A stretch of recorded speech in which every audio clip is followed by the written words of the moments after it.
Good morning, everybody. Thank you for joining us here today.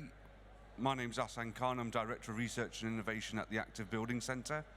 You're joining a discussion today on how we optimise energy reduction and interaction of constructed built assets with the energy infrastructure.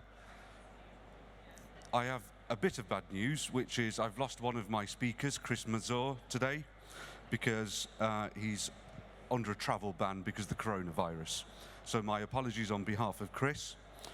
We have a session that's going to last around about an hour and 15 minutes, and I will bring on the speakers and go through that process with you all, and we'll have a Q&A session at the end.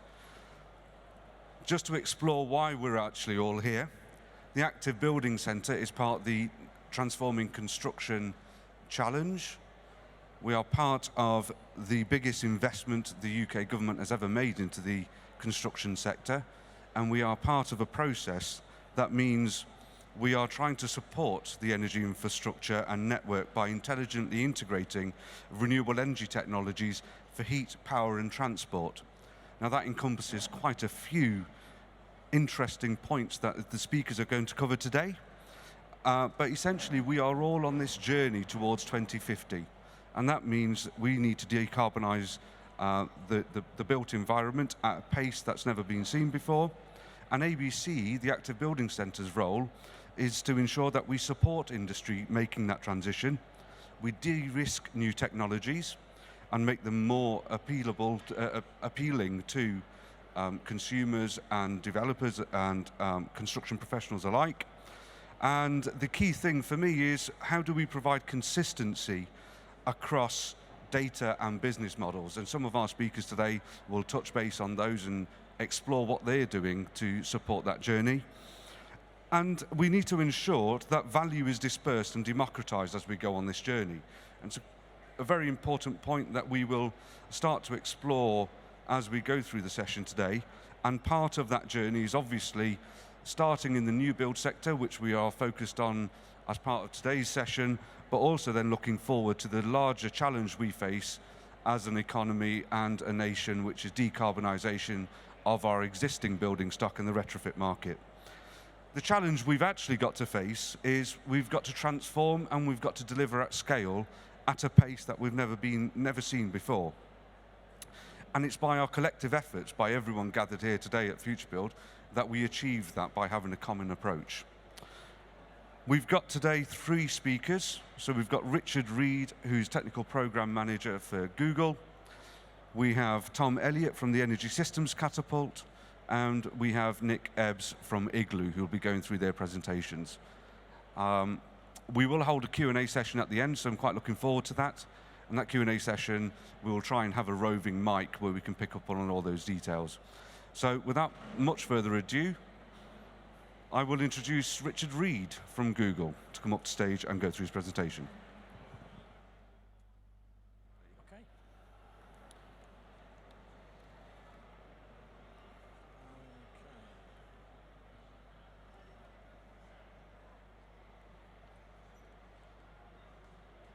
Okay, good morning, everybody. So thank you, Ahsan.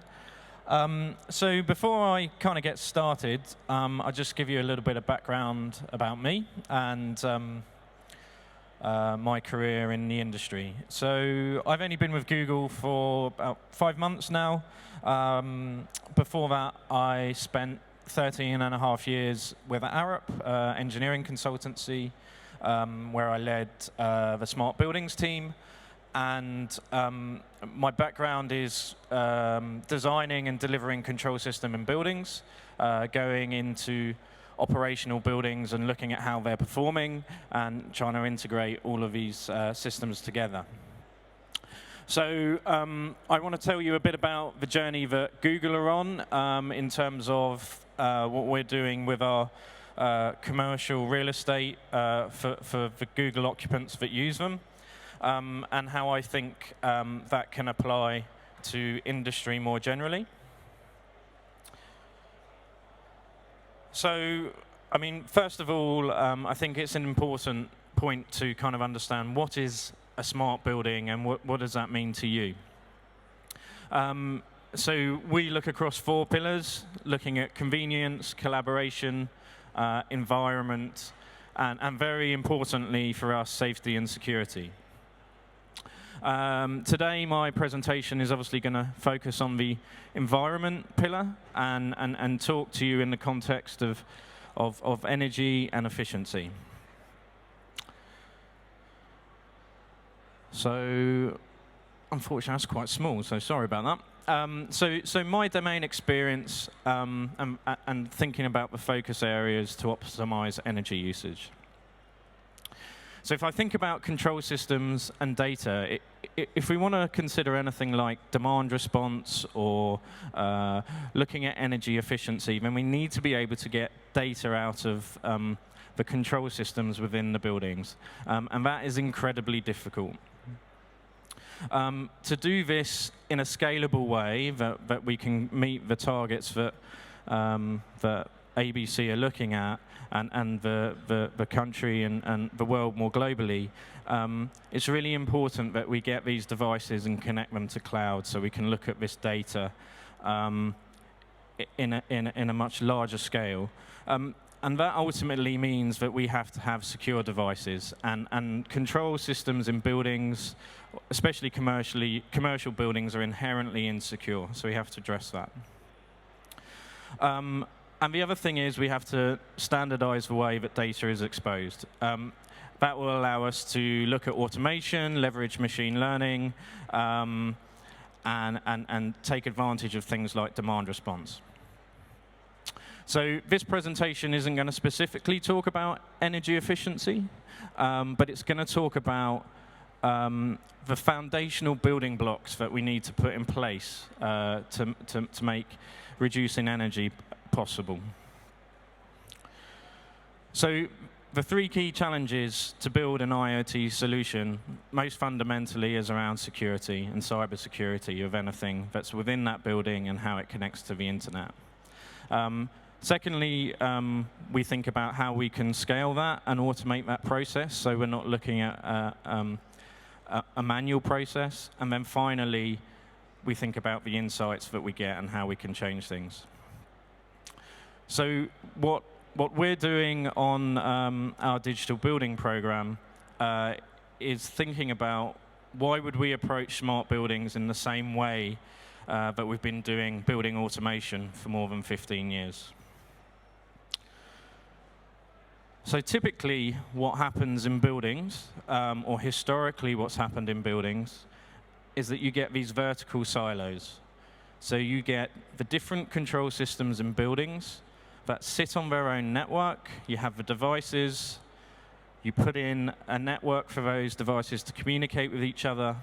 That data gets brought into a central system, and then you have a visualization platform to manage and optimize the way that system works. Those systems, whether it be lighting or the HVAC controls, the BMS, typically don't talk to each other. So what we're advocating and what we're delivering on our buildings is a horizontal approach. So we're trying to break these vertical silos that create significant vendor lock-in. So we want devices that sit on one common infrastructure. This is our physical infrastructure of the building network, and then the physical devices connect into that. We then have one central data lake that collects all the data, and then that allows us to put applications on top or leverage things like machine learning, dashboarding, and start making changes right back down to the device. That all seems pretty easy, but it's not. So there's a number of steps we have to go through. So the kind of key learnings and success criteria. So devices, we have to go through a process where we make sure all the devices are secure and tested, that they're using internet secure protocols. So rather than using protocols that are typical to the buildings industry, we're using protocols that internet and software developers understand, just like you would get in a home automation system. Connectivity. When when we start putting all of these devices in a building, we're then talking about thousands upon thousands of devices. You can't manage those in the same way that you would manage a building at the moment. You have to find a process for automation and being able to update firmware and push things to these devices. So that's where we're talking about software-defined buildings. And then finally, we have a data lake. And when we think about the data lake, we need to make sure we have a consistent schema that looks at the relationships between data, and then that allows third parties to access it. So what we're thinking about, and what you typically see on the left-hand side there, is what happens in a building. So we plan for that building, it has a period of time, and then it gets decommissioned. And through that period, we might do a few fit-outs. And typically, devices in buildings change and only get updated when we redo a fit-out. And actually, when you think about your phone, you're changing that and updating that at much more frequent periods. We need to be thinking about and doing that with our devices in our buildings, and we also need to be thinking about making sure that they get firmware updates so they stay secure. So just like your phone, you let someone push a new update so it's secure, so you can continue to do internet banking. We need to be doing the same with the devices in our buildings.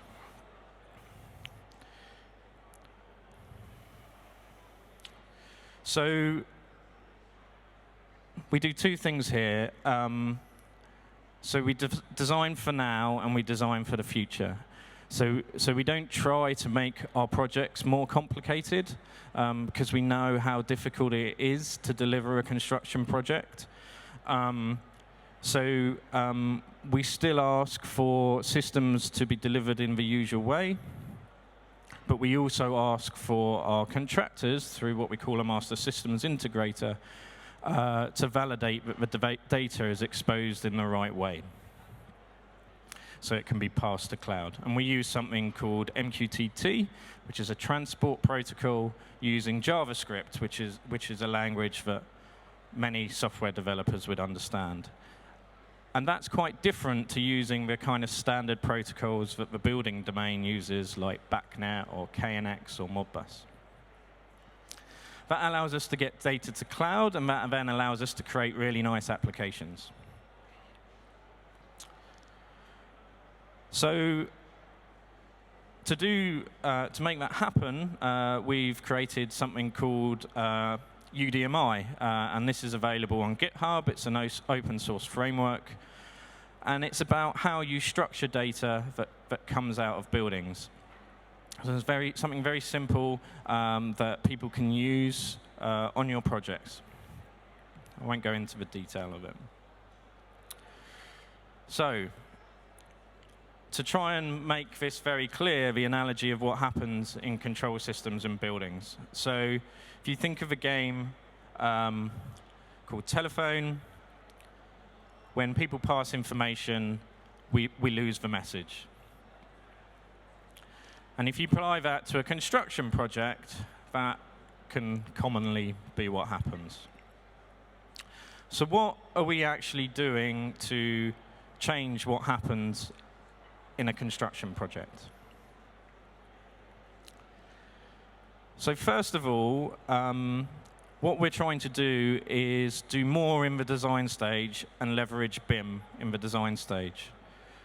So as an example here, what I'm showing you is a fan call unit. And we're trying to get clear naming for control systems into the BIM model. If we standardize this at the design stage, then that can flow all the way through the implementation stage and into contractors' devices and up to cloud. And that could just not be the points associated with a fan call unit, like a temperature sensor or a valve or something else. It could also be the data structure as well. And ultimately, that allows us to look towards creating a live, interactive model that also has all the historical information of the building, but actually the time series live data as well. we're also thinking about what extra information you need to pass to that. So as another example, and something that I would think you should think about in your projects, is a initiative that's been implemented by Berkeley University in the US, which looks at standardizing the way control systems operate, and testing and modeling that at the design stage to make buildings more energy efficient. So you actually understand how those systems in a building are going to perform at the design stage, push that into the controllers, and then you can gain data and then recalibrate the model. So to reinforce the point of data flow and how difficult it is to get consistent information, this is a really big problem in computer science, not just in buildings. So there are two hard things in computer science: cache invalidation, not really sure what that means as I'm not a computer scientist, and naming things. So that's a really important thing that I've taken away and we need to apply in buildings. It's a pretty boring thing, but it's like a foundational building block if we want to actually start doing something useful with data, so that we could start making things operate in better ways, turning things on and off, start leveraging machine learning for better energy efficiency, and working with the wider energy infrastructure at a kind of city scale or further on. So another one of the things that we've been working on, and this is work that I started when I was still at Arup, and so it's an initiative that I've been working on with Arup. So it's Arup, Google, British Land, who are a big property developer, and we've been open sourcing a standard for how we name things in buildings. So just think about all the assets that you might have within a building, the devices, so that we can get some consistency around that data. So go and check that out. Just search on GitHub for the Open Data Institute. That's another one of the partners. Or go to the W3C website and look for building device naming standards. So that's the first step, how we name assets so we can consistently track them and find them and know what's happening. The second thing we think about is what's called semantic data. So how do we create relationships between systems in a building? Am I all right for time, Ashan? Yeah? OK, cool.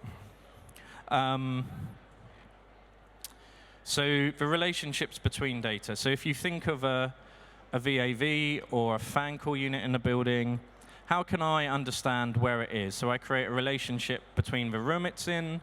I create a relationship with the temperature sensor. And I also create a relationship with the lighting control system, so maybe for an occupancy sensor. Using these relationships, I can think about how I create interoperability between these different systems.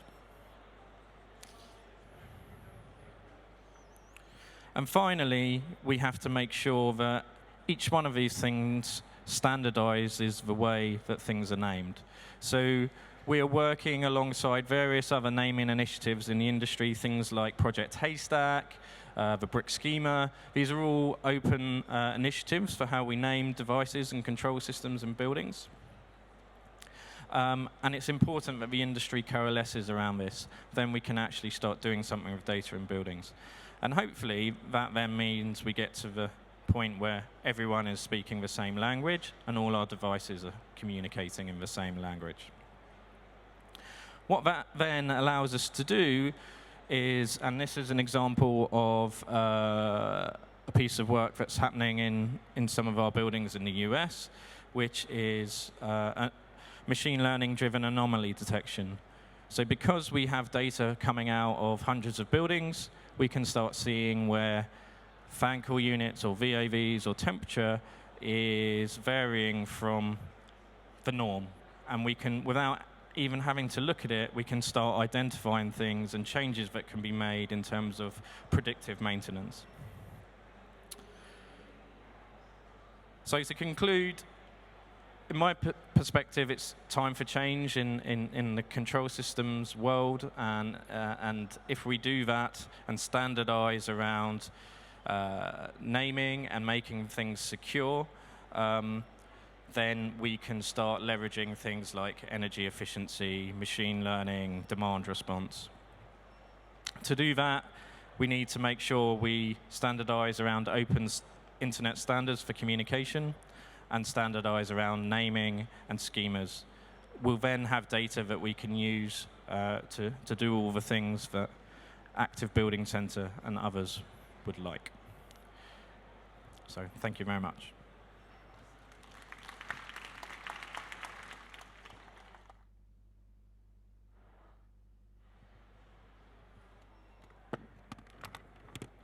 Thank you, Richard. Slightly ironic that we've got a tiny screen for Google, so my apologies.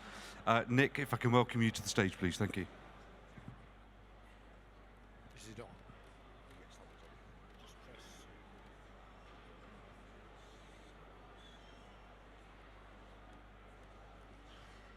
So good morning, everybody. I'm Nick Ebbs of Igloo Regeneration. I'm Vice Chairman of Igloo Regeneration.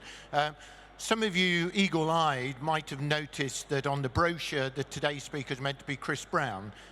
Chris Brown was standing in for me because I wasn't able to make it. I now can. So you've not been swizzed. This is the original plan. So what I'm going to do is I'm going to say a little bit about Igloo, who we are, what we do, and I'm going to talk about our approach to sustainable development. I'm going to focus on just two aspects of our approach to sustainable development, and that is carbon and community. So, I'm aware the United Nations has 17 dimensions to sustainable development. I'm focusing just on two, which is carbon and community. And I'm going to talk about a community energy project that we're progressing in one of our development vehicles in the Midlands. That project's called Project Scene. So much of the presentation is about a real live demonstration project that we're running in the Midlands. So a few words then about Igloo. So we are a purpose-driven developer and funder of regeneration projects. So we're a property development company, but we're purpose-driven, and sustainable development is absolutely core to everything we do. These three words, people, place, and planet, very succinctly summarize our purpose. So we're about people, we're about building places where communities can flourish, we're about great urban design, and we're about caring for the planet. And I hope as I go through my presentation, these aspects will come alive as we talk about it. Okay.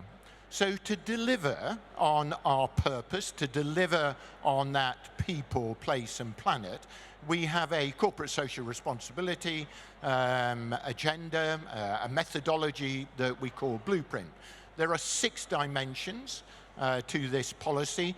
The 2 that I'm focusing on today are carbon and community.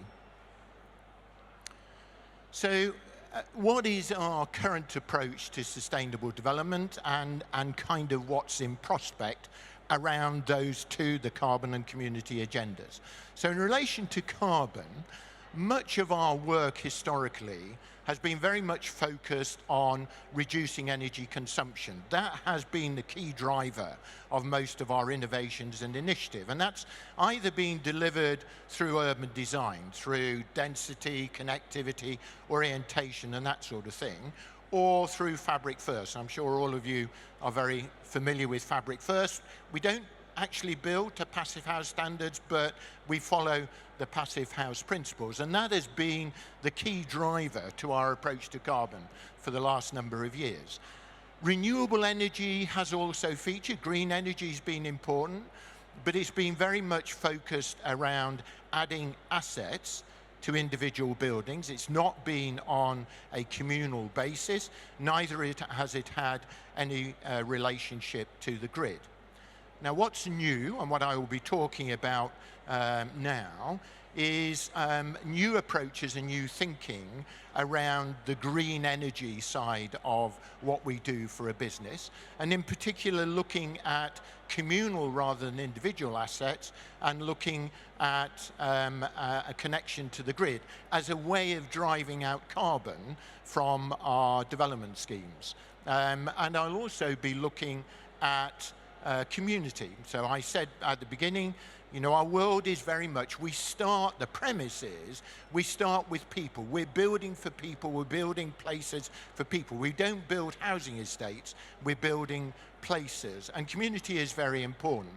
And the key drivers there, as we see on the screen, it's about engagement and empowerment. It's about building networks and fostering relationships. And we have a series of tools and strategies that enable us, help us to build social cohesion.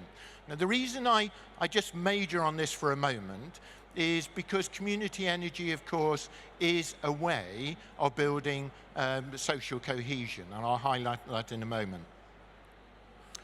Okay, let's kind of start with a definition of community energy to get the ball rolling. So, in its simplest terms, it's where a group of people come together to manage their energy. I mean, in essence, that's what it's all about. And there's no hard and fast rules, but I've put a number of bullet points on the screen, which I think you would all recognize and fairly self-explanatory. So it's energy delivered by people, by a group of people, by a community. The community generates, manages, owns the assets. I mean, the ownership might include an investor in the mix, a financial partner. Energy is nearly always from renewable sources. They can be island systems, or they can be connected to the grid. We think connection to the grid is very important, and I'll unpack that in a moment. And the other feature is most community energy schemes, one of the key drivers to undertaking them is to reduce the cost of energy for those who participate in the community. Okay, so why are Igloo interested in community energy? What does community energy, what can community energy do to reduce our carbon footprint, our global carbon footprint within the work, the placemaking that we do? And there is a number of ways that community energy can do this. I mean, first up, community energy, as I was saying a moment ago, is usually based on generation from renewable supplies. And we know that there's a fairly urgent need to decarbonize the grid, to increase the renewable generation capacity of the UK. Context being, we're driving out, we're getting rid of coal and gas, but also we've got this huge exponential growth in EV charging, and we've also got, equally challenging, the switch from gas to electricity in the homes for the future. So there are a number of drivers that impose an urgency to move to green energy and renewables. We also know that the current very centralized grid system we have is very efficient. You have central, very big generators, long transmission lines. A lot of energy is lost in the current way we generate energy. And community energy, being much more localized, is a lot more efficient. And where community energy has storage, then the system can add a lot of efficiency to the grid. So one of the problems, and again, I'm sure you'll recognize with the grid, particularly when electricity is provided by renewables, is renewables have the irritating habit of being in plentiful supply, typically at night when there's a lot of wind generation, when the energy isn't required, and then during the daytime the wind doesn't blow, the sun doesn't shine, and there's a shortage of energy. That conundrum, that problem can be fixed by storage, and storage at a community level can be a major contributor to the efficiency of the grid. From a community perspective, I think the attributes of community energy are fairly obvious. It is very much a communal effort. It is where people do come together with a shared endeavour and a common cause. There's a degree of democratic control, creates a sense of responsibility and ownership, shared purpose and reward, potential savings that can be used to benefit the fuel poor, to benefit those who are disadvantaged. And I'll explain a little bit more about that when we look at our project scene. So from an Igloo perspective, from the perspective of thinking about people, place and planet, and in particular carbon and community energy has an awful lot to offer. So, we've been aware of this for some considerable time, but we've had difficulty delivering a community energy project on our own right. There are a number of barriers. There's financial barriers, there's technological barriers, there are business model barriers. A lot of this requires a lot of new thinking and a lot of new innovation. So we were delighted in 2016 when we were invited to join a collaborative effort led by the University of Nottingham to build a real-world community energy demonstration project. And this project is located in Nottingham. I'll tell you about it in a moment, a bit more in a moment. The collaborators are on the screen. I won't name check all of them, I'll name check just a few. So the developer is Blueprint. So Blueprint is run by Igloo. It's one of the Igloo family development companies. It's a public-private partnership. It's a partnership between Nottingham City Council and Places for People Capital. University of Nottingham have provided much of the intellectual heft behind the programme. Smart Club are experts in business modelling and have developed the business modelling, which I'll talk about in a moment. Solar Ready have been providing the tech, the hardware. And the scheme has been funded by the Energy Research Accelerator, which is an initiative. It's funding to the universities, the Midlands universities around energy, and Innovate UK. So, 2016, we're going the wrong way. 2016, this was the these were the aims and objectives of the project. So, to develop and demonstrate a community energy scheme to help promote infrastructural, social and cultural changes needed to reduce climate change, increase energy security, explore scope through the energy scheme for socio-economic benefits, so that's the community bit ticked. And the third bit was to increase energy resilience and provide support to the national grid. So very much aligned with ABC's objectives around how can we hook up with grid infrastructure to decarbonise energy generation in the UK. So very importantly, this scheme is not an island scheme, it's a connected to the grid scheme.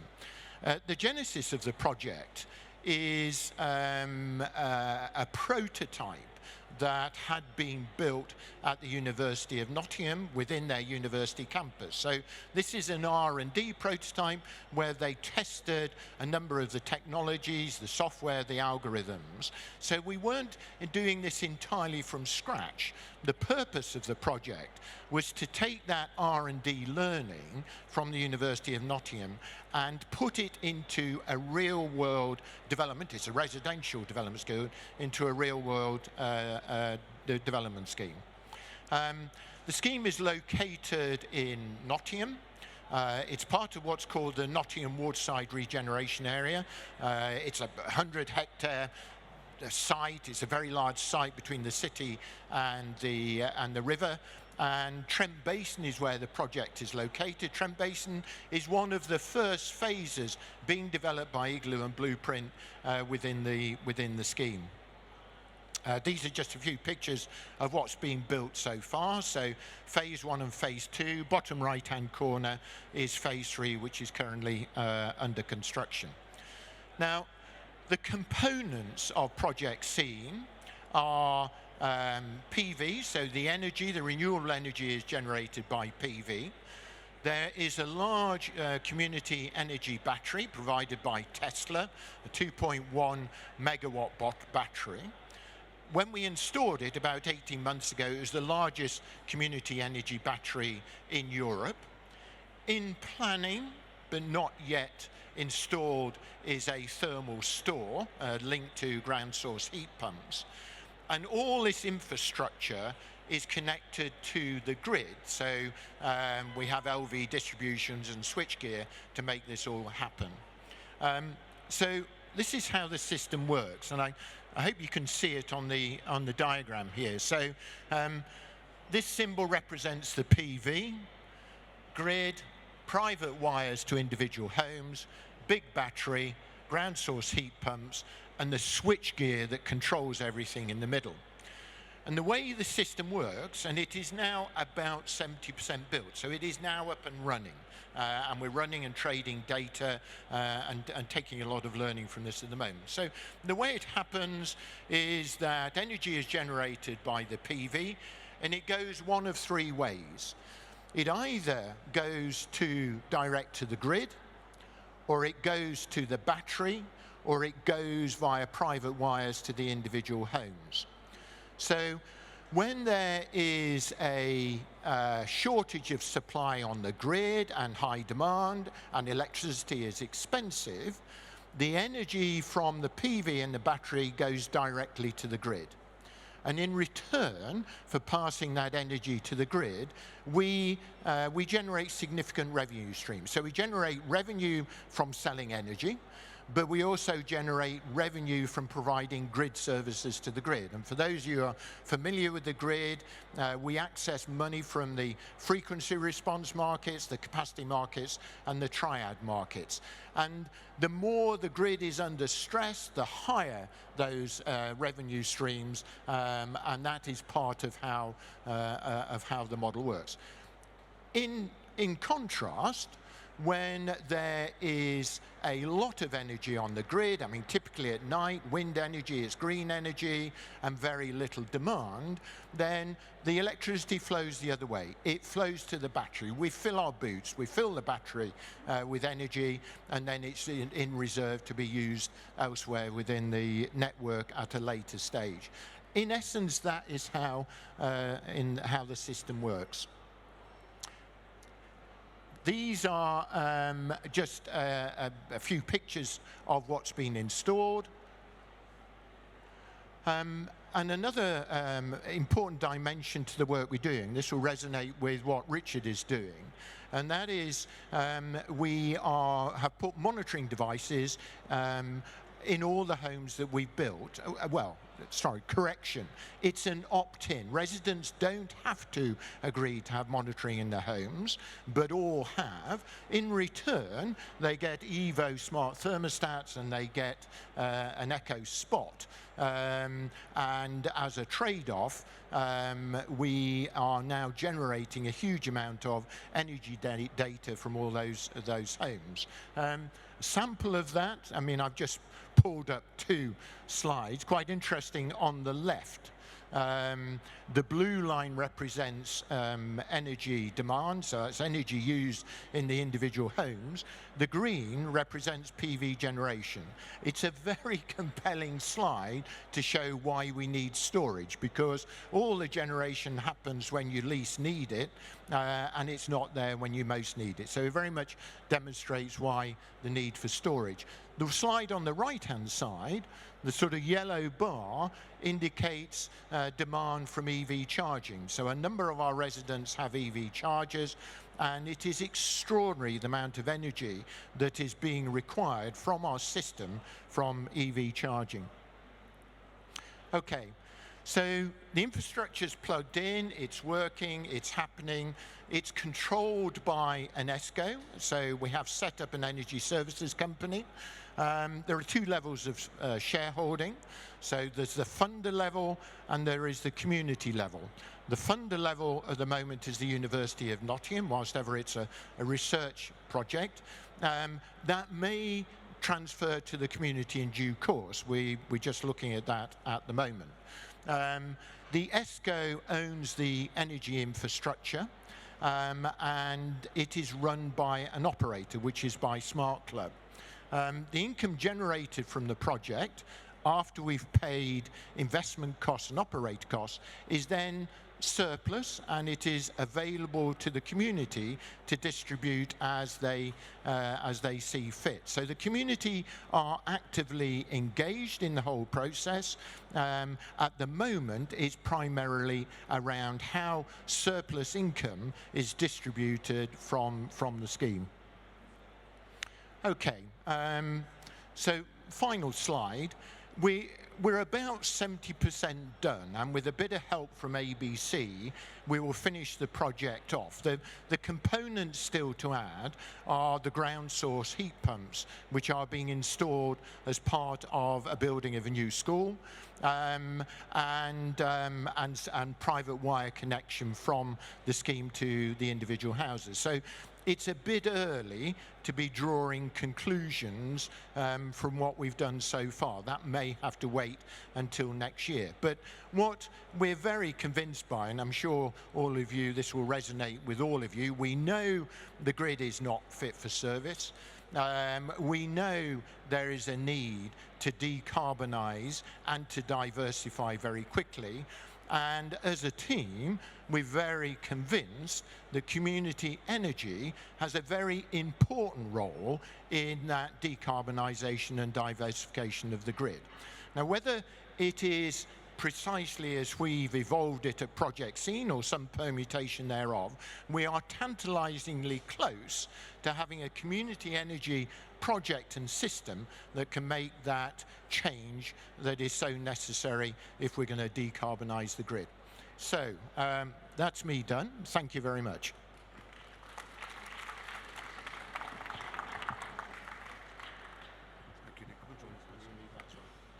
Thank you, Nick. In almost a pre-planned methodology, I'll invite Tom Elliott to stage, and Tom is going to talk about business models where hopefully value is there for everybody to benefit from. Thank you, Tom. Thank you, Hassan. I'm just going to start off by saying that the risk of going last in a series of presentations is that you might end up repeating what's already been said, so just bear with me. So I'm Tom Elliott from the Energy Systems Catapult. We are a research and technology organisation, part funded through Innovate UK. Our mission being to unleash innovation as part of the clean growth opportunity. We've got a stand just over there, so any questions following the presentation, please feel free to ask. So the areas I'd like to cover during this presentation are: why do we actually need active buildings, the value chain problem or challenge, some of the potential business models, albeit I think I'll be skimming over that quite quickly, and what's the actual value creation for different stakeholders. So why active buildings? So, well, as you can see on the screen now, and as has been alluded to, the more renewables that we add into the grid, the higher that our balancing costs go. So when I refer to balancing, I mean the cost incurred by ensuring that electricity supply and demand is matched on an instantaneous basis. So at the minute, we've got wind penetration on the x-axis and pounds per megawatt hour cost on the y. At the minute, we're probably at around 18% wind penetration, so our cost of balancing is in the region of £3 to £4 per megawatt hour. But for net zero scenarios, we're probably looking at more like 40%. So that means our cost of balancing is going to go up to the region of sort of £14 per megawatt hour. And the graph on the right is a sort of corresponding chart to show that as this happens and we get rid of our flexible sources, so gas and coal, for example, the cost of balancing will rise. So the balancing costs are ultimately a function of the market. So generators and suppliers enter into bilateral contracts, and it's up to them to ensure that supply and demand is matched. But given the Electricity Market Reform and Energy Act of 2013, it's now National Grid who procure around 2.5 gigawatts of balancing services to ensure that the network is always balanced. And the reason they do this is that they have their own policy, N-1, and this is a sort of contingency policy to ensure that if the largest generator on the system goes offline, there is enough backup to still make sure the system works. Similarly, there are demand prediction errors from the suppliers, and as we have less conventional plant on the grid, there's a greater need for balancing. So historically, you needed to have a particular size to participate in these markets. So again, as fast frequency response, as an example, you'd need to be a 1 megawatt generator to participate. But in an effort to open up the market and create more competition, National Grid now allow you to aggregate your assets. So for example, rather than just being one single 1 megawatt asset, I could potentially be, for example, 176 kilowatt batteries. So in doing this, they're opening up the market. However, there are still some sort of challenges to overcome, such as procurement timelines and service assurances. So that's how they balance the transmission network. On the low voltage distribution network, they're also now starting to get interested in demand-side services as well. And the reason for that is, firstly, they do have more distributed assets and generators on the network. But also in the future, they're starting to get a little bit nervous about the fact they're going to have loads of EVs and heat pumps on the network to manage as well. So the key point to take away from this chart on the screen is that at the minute we have a peak load for Western Power Distribution of around 90 megawatts. And they forecast that by 2030, this will have almost doubled up to around 160 megawatts. So for them, that's a real problem, because they're going to have to invest significantly in their networks to ensure they can cope with demand. And that network investment will come at a significant capital cost. So to give an example for Western Power Distribution, their 5-year forecast for network reinforcement is about 600 million. And if possible, they want to minimize that spend because they're getting more pressure from them from Ofgem. So Ofgem are now incentivizing them to try and find ways of ultimately trying to not spend as much money on network reinforcement, but spend more money on innovative measures such as local demand balancing. And the reason why Ofgem want to do that is that ultimately it's us, the customer, who pays for the network reinforcement through our energy bills. So this is potentially good news. So us, the customer, could potentially be rewarded for charging batteries off-peak times. We could ultimately be paid for using electricity where negative pricing exists. And so there's lots of opportunities for us. The problem is, though, with regards to the development of new active buildings, is the value chain isn't quite there yet. So as this is a talk on business models, I'd just like to quickly define or state what is a common definition of a business model. So a business model describes the rationale of how an organization creates, delivers, and captures value in a range of different contexts. So for the next 30 seconds, I'd just like you to try and recall the words rationale of how an organization creates, delivers, and captures value. Because at the minute, ultimately, we have a developer who's trying to build a product for their customer and deliver value to that customer. In addition to them, there is also a supply chain. So let's say, for example, in this case, the active building has solar PV and a battery. That supply chain has a business model to satisfy that developer. So as it stands, to get that building to market, there's only 2 business models which need to be considered. But if active buildings are to integrate and respond to signals from the network, they'll also now need to provide value for the distribution network operators and potentially the transmission system operator as well. So there's now potentially 4 business models for that developer to consider, or at least 4 value propositions that they need to consider. In addition to this, there's also therefore going to have to be some sort of regulated supplier in the picture, because they're responsible for balancing and settlement and supply of energy to the customer. And ultimately, there'll probably need to be some sort of services company who is operating and managing the loads within the building. And finally, we're going to have an aggregator, because these units alone won't provide enough capacity to enter into these balancing markets, but when you aggregate them together, they will then be able to participate. So we've gone from a situation where you have 2 value propositions and 2 business models to a situation where you now have about 7. So for a developer, my bread and butter is understanding how to maximize land value and deliver a product for the customer. So I've now got to consider all these other scenarios which I'm not an expert in. So it's very challenging. Similarly, some of the value is delivered during the build, and some of the value is delivered during the operation. And at the minute, we have this fragmented supply chain where developers building for customer, hardware supplying the developer, and we also have the communications companies who are trying to make sure that their equipment can be used to control the appliances in their home.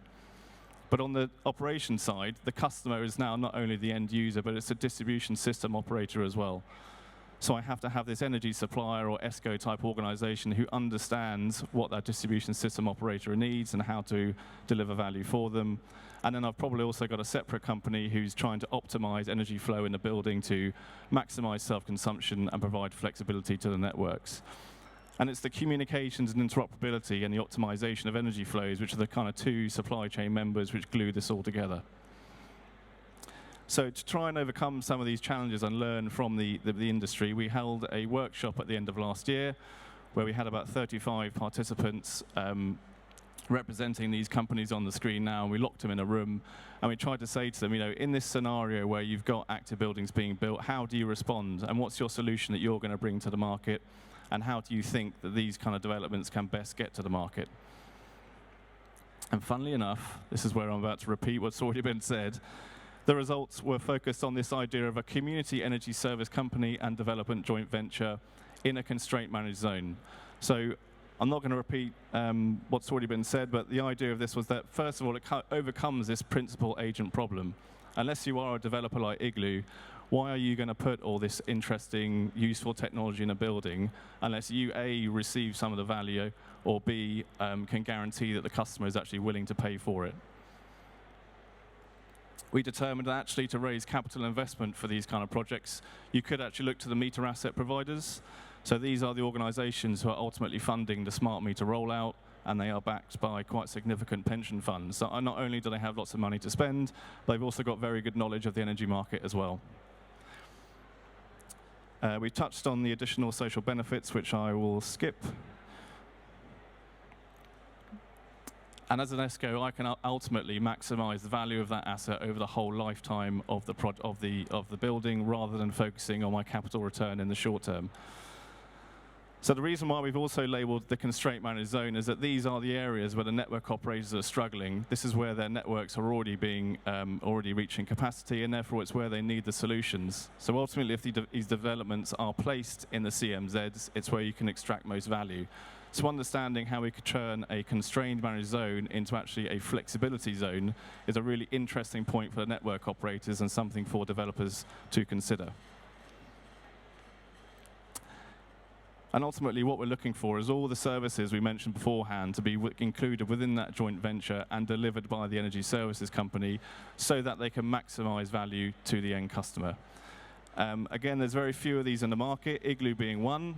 We have companies such as NG and also Vattenfall, but they're a rare breed, and there aren't that many developers at the minute who are willing to take on all of this responsibility, either through a lack of willingness or a lack of ability. Again, I won't dwell on this too long because it's been covered, but ultimately the market architecture for this kind of scheme was as on the screen at the moment. The community ESCO would have control of the assets within the building through a home energy services gateway, so not only can I maximize self-consumption, but I can optimize the building depending on the time of day, and I can also then communicate with the supply side of the market. And as has been mentioned already, I can optimize for either cost or carbon to ensure that energy bills are reduced for the customer, whilst also providing value to the networks. So that's the kind of approach and the business model, but what's the actual value associated with these kind of approaches? So this is a chart taken from a bit of work done by the Danish Energy Institute.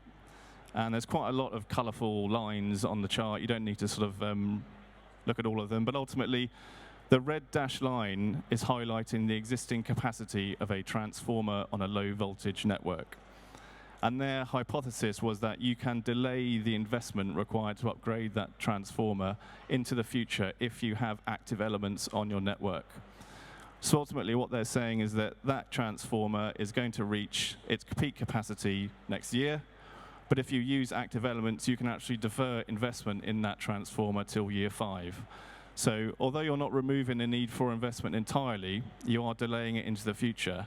And for a regulated monopoly which has to spend around £600 million over a 5-year period to reinforce their network, that's actually quite significant value.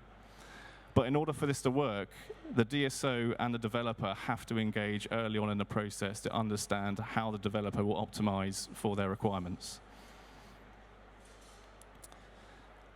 Secondly, and this is more value created through the operation of the building, this is a piece of modeling work we did at the Catapult, whereby We have a daily load profile on the top chart highlighting the morning and afternoon peak associated with heat pumps. And what it's essentially showing us is that we can remove those peaks and spread them over the course of the day. Now, peak shifting isn't actually anything new. It's quite commonly used, particularly in non-domestic. But the really interesting point about this is that because we understood the building characteristics and the consumer's heating schedule, we could shift the peak load but still ensure the customer had the same heat outcome. So for example, when you get home at 6 o'clock, you want the heating on, the model was able to understand at what point you could turn that heating system on earlier in the day and still ensure the same temperature was met whilst providing value for the DNO. And lastly, this is more sort of, again, a sort of value opportunity for flexibility.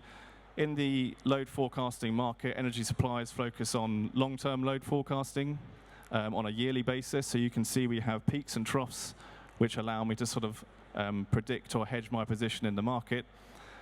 And as I get closer to time of delivery, this sort of becomes a bit more granular, but I still have a fairly obvious pattern with a peak and a trough, and I can predict this more easily. The challenge comes in the short-term load forecasting market just before gate closure when I've got to submit my position to National Grid. And you can see on the bottom left chart there's huge variance between individual load profiles. So for me as an energy supplier, it's really, really challenging on how I can make sure I've got exactly the right amount of energy for the customer. Again, on the bottom right-hand side, what we can see is a box plot with the black line highlighting the average load profile and the dashed lines highlighting the error and the variance between that average. So to give you an example of how risky this is for a supplier, one of the big six a few years back got their short-term load forecasting wrong by just 1% over the course of a year, and it cost them 10 million. So for me as a supplier, if I've got active buildings in my portfolio, for example, it allows me to have a much more flexible position in the market. And just before gate closure, if I'm looking likely to exceed my load forecast, I can either charge batteries or I can actually discharge batteries onto the network. So having active buildings at my disposal really does create flexibility for me as a supplier. So to summarize where the value actually is, it's both across the design of the building and understanding how the DSO can defer their network reinforcement, the operation of the building so I can maximize self-consumption, allow my customers to participate in vehicle to grid and other services, and also flexibility. So either providing distribution or transmission network flexibility, which at the moment there are rules preventing you from doing that, but likely will open up in the future, and also potentially providing some energy forecast hedging for suppliers. Thank you.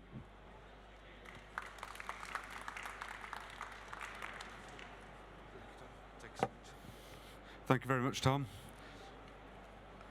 Quite a lot of content we've gone through there. I would like to take some questions.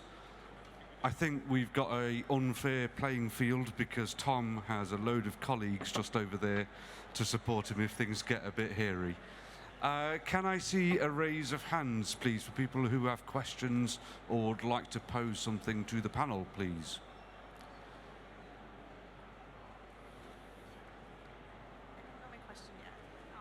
Okay. Sorry, did you have a question or? So you don't know it yet. Okay, right. Anyone else, please? Thank you. Yeah. A question for Tom. Does he see much of a role for thermal storage? Big water tanks were made in Northern Ireland in the late 80s, but oil got too cheap. But big insulated tanks in terms of shifting heat loads?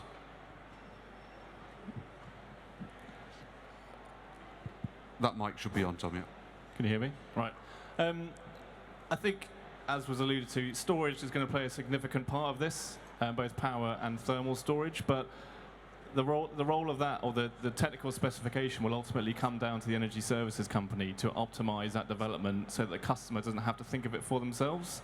And we've spent the last probably 10, 15 years ripping out one of the most rudimentary forms of storage from our home stock and putting gas boilers in, so there's no reason why that form of storage couldn't be used again in the future. But yeah, not sure if that answers the question, but I hope so. Yeah, I'd like to add to that, actually, because I think Nick would have some comments to make on that, and I'd walk you through some of the structure of the answer, possibly. So there is a need for storage, and it is obviously electrical and thermal. We need both. And I believe Project Scene and some of the work that we're doing at the moment will progress that to a certain degree. The really interesting thing occurs when you take peak electrical cheap energy and transfer it into your thermal network so that you can start decarbonising your heat load. And Nick, if you want to just talk about where we might be going with that, and I'm more than happy to support. No, absolutely, Hassan. So we're looking in some way advanced to installing ground source heat pumps and a big thermal store in our project scene. We're going to do it as part of the school development because that's a relatively easy ask. So you can put the thermal store under the playing fields. You know, it's not preventing doing development anywhere, and the plant room can sit within the school block. And as Hassan says, we will run those heat pumps at an optimum time when energy is very cheap. So when we've filled our boots with cheap energy into the battery, at the appropriate moment we will use that energy to run the heat pumps and the ground source pumps to heat up the water. So I do think it's a fundamental part of the mix. Getting the scale right is important, and it won't work everywhere because you need the opportunities for big tanks and plant rooms. I hope that did answer the question. Any follow-up questions or any others that would like to pose a question?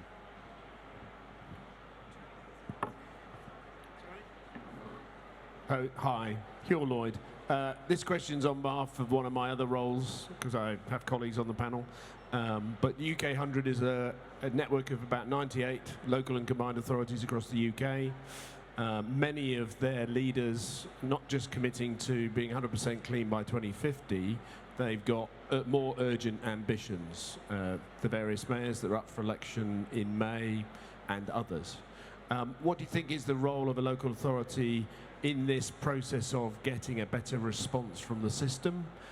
Clearly some of them are doing energy planning. The Catapult has got a method for energy planning, in which you can pick up on that stall if you want to, but how does that role play into this space? Thank you. Firstly, Hugh, that was not the easy question you were meant to ask, so thank you. The next question is just at the front here. Anyone in particular you want to answer that? All of them. Okay. Tom, can you walk us through local authority scale benefits to start the discussion, if that's okay?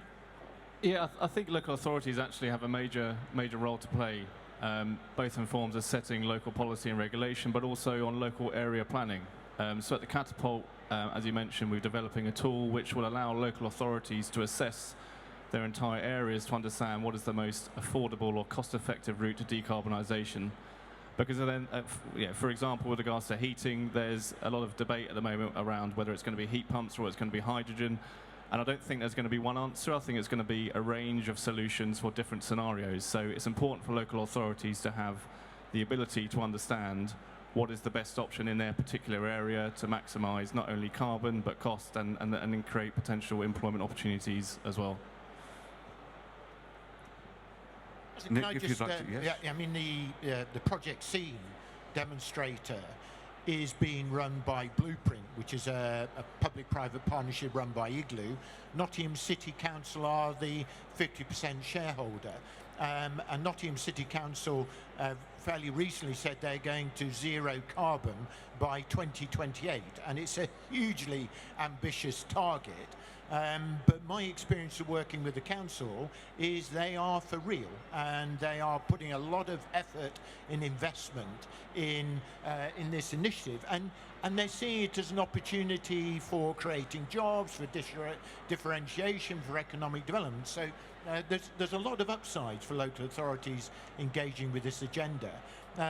There is another dimension around smart cities. So we're doing it at a Project Scene is at a local development level. The scope for smart cities across the entirety of a city is also a really interesting future prospect, and local authorities are fundamental to that.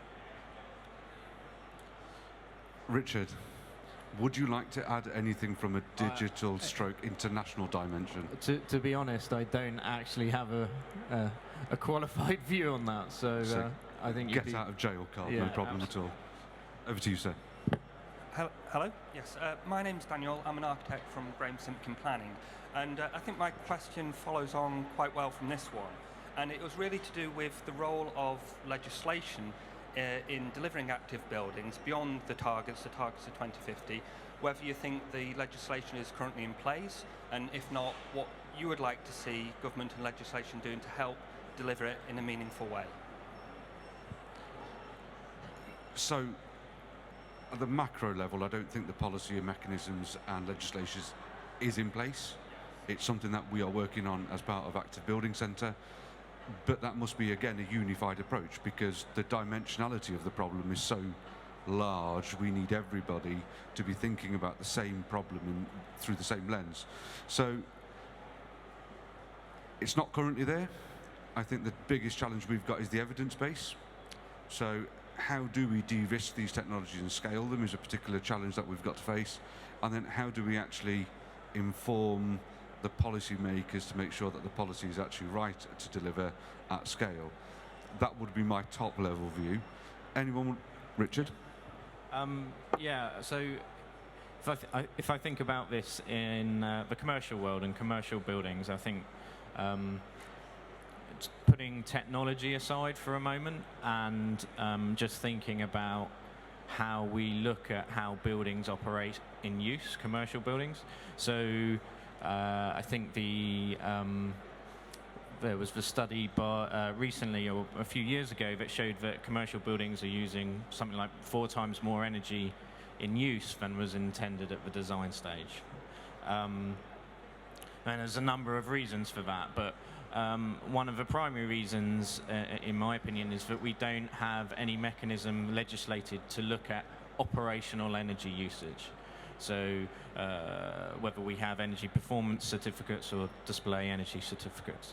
So if I cite what happens in Australia, there's a program called Neighbours that actually looks at how commercial buildings are performing and the energy they actually utilize, and that's driving an increase in rental per square foot for more energy efficient buildings from people that want to become tenants in buildings. So yeah, I think we need legislation around operational energy use.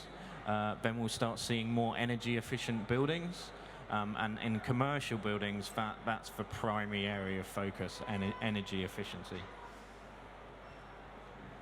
I will come over directly to you. I'd just like to quiz Richard on a few more because you got a get out of jail card earlier. So in your presentation, you were discussing the fact that in-use two-way communication is quite important as you start looking at the in-use optimization of energy use. What happens over a 50-year horizon when you start influencing a technological footprint or system within a building that is essentially got to keep pace with this built asset over, say, a 50-year horizon? So are we looking at a redundancy problem, or do the open frameworks you've been looking at negate those challenges? And what are your thoughts? So obviously there's a challenge of pace of change in technology, right? So technology is changing faster than ever before, and you know, commercial devices have a shorter and shorter lifespan. Although that is starting to change because we've got such powerful devices now. The buildings industry hasn't typically caught up with that, and by that I mean the controls industry. What my premise was that we need to move to open internet standards rather than more proprietary building services standards. By doing that, we can move from kind of vendor lock-in, and you can exchange your hardware over time because your software and your data is in a place and it's open.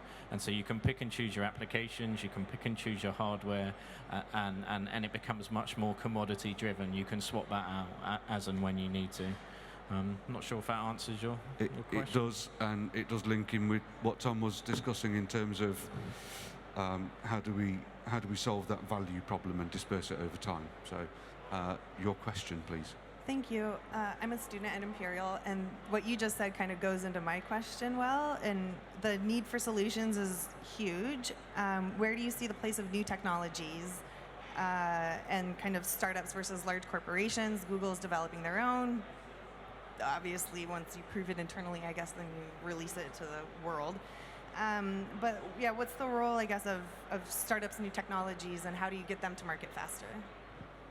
I think that's squarely yours, Richard, and probably some words from Tom as well in terms of the support they do for new emergent organisations. But over to you, Richard. So what's really interesting, I think, and just focusing, sorry, I'm going to focus on commercial buildings initially, is that actually we're driving the technology market to raise the quality of their products, right? So to make them more secure, which is like really important, primary importance, and then make sure that data is available and everyone can understand it. That means that their R&D has to change quite significantly, and we're asking them sometimes, you've got our R&D roadmap, could you consider making these changes now, and that affects what they're doing in the longer term. We're finding that small to medium enterprises are much more agile and quicker to respond and make changes to their R&D supply chain. One, because they're already thinking in a more kind of future open technology way, but two, because they see the opportunity to differentiate themselves in the marketplace and gain market share. And again, my opinion is probably because the larger organizations are used to creating a lock-in for a long period of time for maintenance, over long maintenance contracts. And so it seems to be that small to medium enterprises are more innovative and more quicker to respond. Nick, I don't know if you want to say something about Smart Club because they're operating in that area, and then a follow-up, Tom, in terms of the work you're doing supporting SMEs being exactly that answer to the question. So over to you, Nick. Yeah, so in our project scene, the business model's been developed by Smart Club. They're an SME, they're really small, but their directors actually came out of big corporates, so they know what they're talking about, and they are very clever. And they're nimble, and they can move quickly, and they are looking, their business model is to be a disruptor, is to do something the big boys aren't doing, and that's how they progress. I think part of the solution here is to link big money with small company smartness. So it's not an either or, actually. What needs to happen is patient capital, innovative capital, investing in the SMEs. Because the challenge for the SMEs, they live on the breadline sometimes, and they need that financial support. So it needs a combination of both to be really successful. Yeah, just to add, I'd say I think startups have got a massive role to play, and I've used the energy supply industry as an example. So for about 15 or 20 years, we had 6 large energy companies who were essentially selling the same product, didn't know how to differentiate it apart from price. So the only way the customer could engage with their value proposition was over cost, and hence why most people are actually not that interested in energy. And if you look at the startup energy companies, some of which started only sort of 5-10 years ago, they are now competing with those big 6 energy companies because they've actually tried to figure out what the customer wants from that service, in addition to affordable energy or just heating. And they're now providing really, really intuitive services. And if you look at the rise of those companies and how they're challenging, it highlights how actually those more agile and smaller companies have a real role to play. And so at the Catapult, we have something called the Innovator Support Platform, which is where we allow innovators and startups to apply into the Catapult for support. Funded support. So across the Catapult, we have not only business modeling support, but consumer insight, data modeling, data science, and a range of other features which allows those companies to sort of expand or focus on other areas where resources might be tight. So for example, we're just coming to the end of a heating and cooling challenge, and the next round we've got is a digital and data.